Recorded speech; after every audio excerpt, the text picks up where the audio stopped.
What's going on, and welcome back to Stuff Food Truck Finder YouTube channel. And today we're here with Moka Brown from I Fry Your Chicken with another interview, another exclusive, and we're gonna find out, her story. We're gonna find out what are her struggles, what is her hustle, what are the beginnings, and like that, you guys will be able to get more of an insight as to what it takes to run a food truck every day. So stay tuned, and you guys won't regret it. Thank you.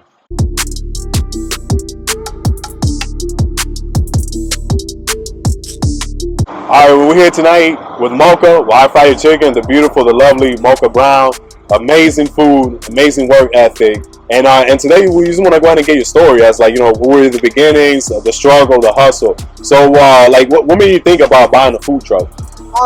After the COVID, that's what really made me figure out the world could shut down at any time, and the things that survived within that COVID was gas stations, restaurants, and convenience stores. Yeah. Them the three things that survived through the whole COVID if the world shut down. Because people gonna have to eat, you're gonna need gas, and you gotta go to the grocery store. Exactly. So that just promoted me and just really made me just want to get into it. I was working for a company for over 20 years, a chicken wing brand, and they worked us so hard through the COVID. Yeah. And then I was just like, it's time. It's time. I've been doing food over 20 years.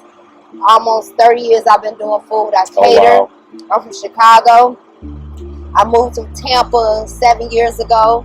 I went homeless on purpose to make this happen. Yeah. My video behind me, I got my truck did in one fat frog, and that was like my whole vision and dream, and it's really hard, but you have to stay at it. Like, if this is something that you want to do, it's just something you got to stay at it. It's no book to guide you through the food truck process. It's different than a restaurant, but in instances, you're going to need restaurant experience to know exactly what it is that your consumers want, how the food should be prepared, and just about the importance of sanitation and everything, and cooking for masses. A lot of people think that they cook because they cook for their family, but not understanding cooking for masses is two totally different things. And I run a food truck by myself, so I've been doing it for 2 years, and I just, and I just made my mark in Tampa, the Chicago fried chicken. This is what I do. I fry your chicken. I fry your chicken actually came from the restaurant I was working in. I worked so much, everyone was like, "What you doing? Where you at?" And I was like, "Come up here, such and such. I fry your chicken." And one day, this girl said, "You just say I fry your chicken?" And I said, "Excuse me?" "Okay, yeah, so this is what we doing. So I fry your chicken," and that's how that has become a household name and a whole brand, so. Yeah.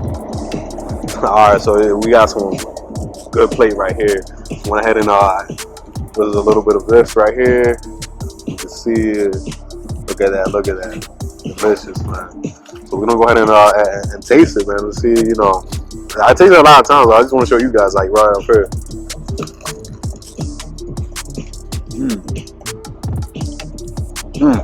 Lemon pepper. Look at that. Look at that smoke coming out. Woo.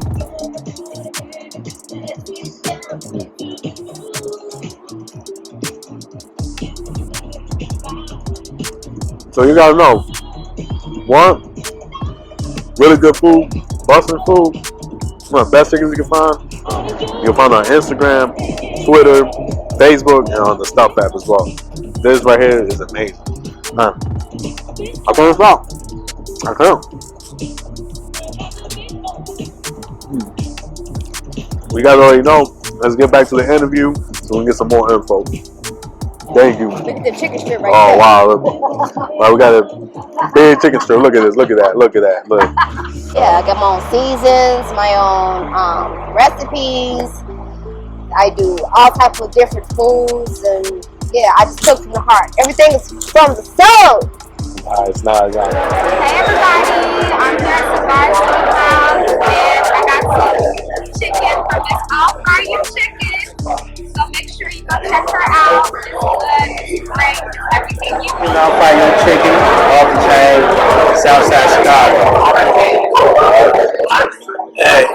grill. I fry your chicken. Definitely off the chain.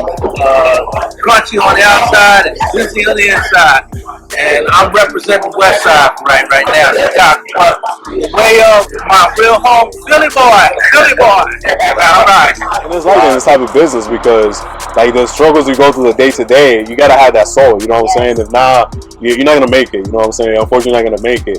So like when we were starting and like you're like, oh, I gotta get a food truck.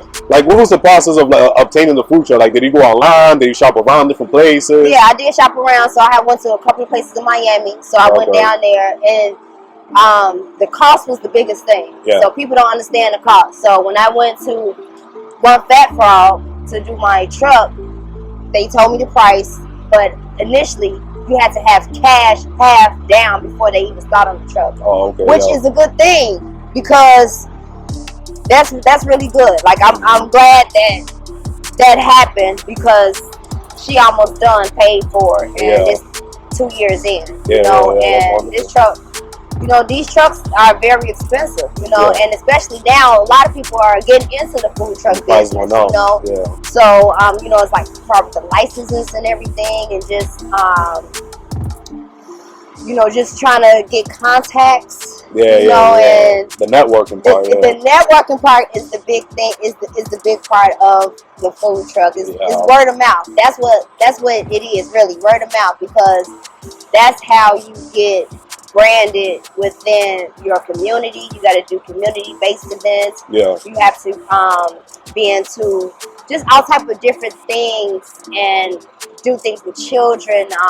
Dedicate time to pets as well, because pets are huge out here. You know, and a lot of food trucks might not do that, but I am one that do dedicate, you know, to the so you have like a little meal for the pets, like right? something for the little pets, you know, at least like a little water and little biscuits, you know, when people are walking their dog, you know, just to get them engaged. You want to have your customer engaged. Exactly. And it's all about customer service. Like once you get that customer service, that's what it's all about. People love great service.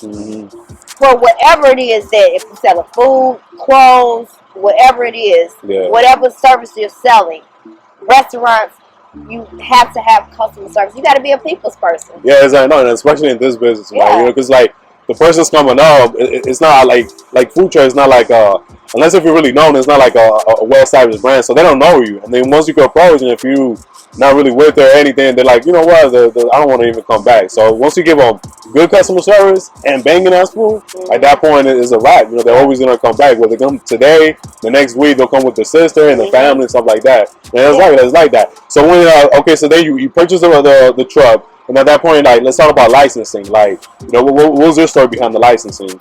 Well, I just did a lot of research. I didn't have anybody to help me, so I just went in. I just made out an outline of what it is that I exactly wanted to do, and just went into like Tampa.gov or whatever jurisdiction you in. You just got to go in and find what licenses that you need, and just Google it and go through the commissary kitchen. And once you do all this, but it is whatever city you go to or state jurisdiction, they're going to want a whole blueprint. So it's a lot that go in with this, because the city have to come out and inspect the truck. Exactly. And the fire department and everything has to make sure everything's up to par with these food trucks, to make sure that you're safe, and also that the establishment that you're working for is safe as well. Because it's propane and generators on this. Oh yeah, so it's you know, in the little space, you know, anything could go wrong.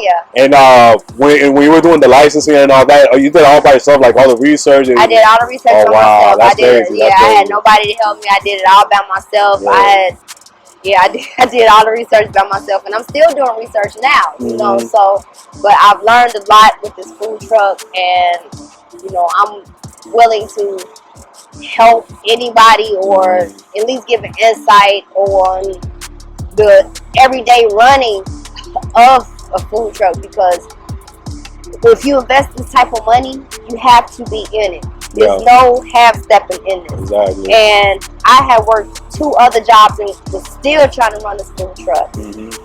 This is 24/7. I couldn't do it. I was burning myself out. I was just, but so it's dedication. It's discipline. Oh yeah. It's a lot of mental stability to have to go along with this, because it's like, it's my food good? Yeah. You got to make sure everything's made correctly. Exactly. You don't want to undercook anything. You don't want to have things cross-contaminating with anything, because it's such a small space. Yeah. You have to be very careful. And I've been doing good. Yeah, no, yeah, you have. Like, it's crazy. Like, every time I come off, there's always a line, and just the work ethic. That's what I admire about you, because like I text you every day, like, hey, where you at? Yeah. So I get your location, so I can put you on the app. And there's sometimes some days you be like, oh, I don't want to go, but you still go, you still put it through. You know what I'm saying? I'm like, yeah, that's what it's about. Like those days that you don't want to do nothing, it's like, forget it. Let me just step in and let me do what I do. No, that's great. So then you got the food truck, you got the licensing. Let's talk about the networking, like finding a spot. What kind of research you did behind, what would be a good spot, what isn't? Yeah, I just had to beat like a different couple of spots, and just it's word of mouth, really. You know? So you gotta put yourself out there. You gotta put yourself out there. Yeah, exactly. Because a lot of some people they're good at cooking, but they don't really like putting themselves out there. Like, man, you gotta go and talk to people, talk to different places, hit up people. Yeah. Like, hey, you got a spot, and then when you find a spot that you like, try the best you can, because like that spot will work out for you. But I was catering before I had got the food truck, so people already knew about my food in Tampa. So once they said, "Oh, you got the food truck," so this is what it was. So we got the food truck now. It's like something totally different. I'm cooking right on site, whatever you want. Exactly. So I do like all type of cuisines. Getting gourmet. Exactly. No, it's like that. And you say you had sauces. Like, how many sauces you have right now? Yeah, so I got about 4 sauces. Wow. So I'm like working on some more seasons and stuff as that. So, but I have all vegetable based sauce. It's great for diabetics. It's great for vegans. It's all vegetable. You can use it as a pate. You can use it on a marinade in any dish that you have. Mm-hmm. So that's the great part of the season that I have, that is just like healthy and no salt or anything like that. And I also have a seafood sauce that I make, and it goes over well. So a lot of people like the seafood sauce, and I do my special little Chicago style season for the food everyone loves, like the little lemon pepper season style. So I do that as well. And I got like a jerk and garlic parm, as far as that. But I taste like garlic parm. That's the one you gave me last time. Oh, okay. That was so good. Yeah. So then, like, when we talk about the sauces, I want to ask you about your menu, because I understand you had like catering services. So at that point you kind of knew like what people like, what they don't like. You got people that are brand new to food trucks, and what I've seen is that they have like this big menu, and then over time they got to kind of like condense it, because one, they're spending money on like on materials that people are not buying. So what was your experience with that? Like, okay, so you just had to like vary it and minimize the menu to figure out the pinpoint of what it was that the consumer would like. And get that feedback from them, like, hey, so like that you could like keep keep researching yourself. Yeah, so so like with my menu, I have a set menu that's every day, but I also have different items that I feature on my truck every day. So I'll do greens, deep fried macaroni and cheese. I might do lamb chops. I'll barbecue. I have ribs. But you want to have those different things so people can know that you do different things outside of what your menu just consists of. But what people problem with, I feel they run into, is they might have a good day with selling one thing, and then they'll go out and buy it all over, and then the next day it's not gonna sell, and then you sitting on it. So you gotta pretty much know what your target market is, what they're gonna buy.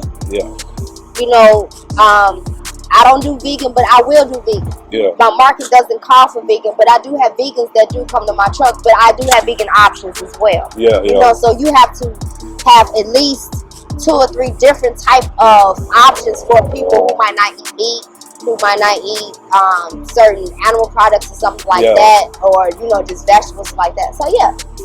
And that's right, because when I talk to some of the food truck owners, they they buy all this material and they sitting on it. And when you buy your material, do you try to stay like with the same company? Because because it costs. You try to go around. I go around. I travel a lot.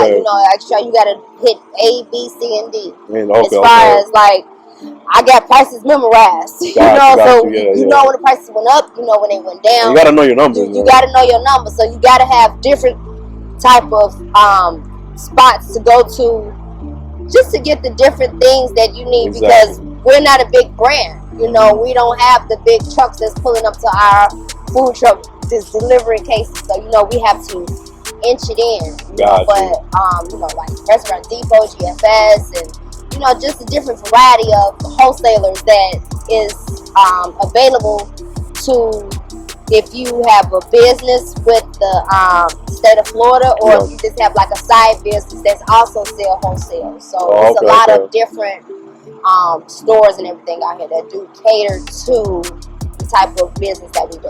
Yeah, exactly. And I seen a couple of them where they, you know, they do cater to specific food trucks. And then when it comes to, like, for example, like, you know, just back to the food. Because to my understanding, some people they like sticking with someone with just one person just because of the prices. As you say, you got to know your numbers. And that's wonderful. So, what would be one of the things that you want to tell, like, your new customers, like what is it that you want to tell them, like, to bring them to your truck?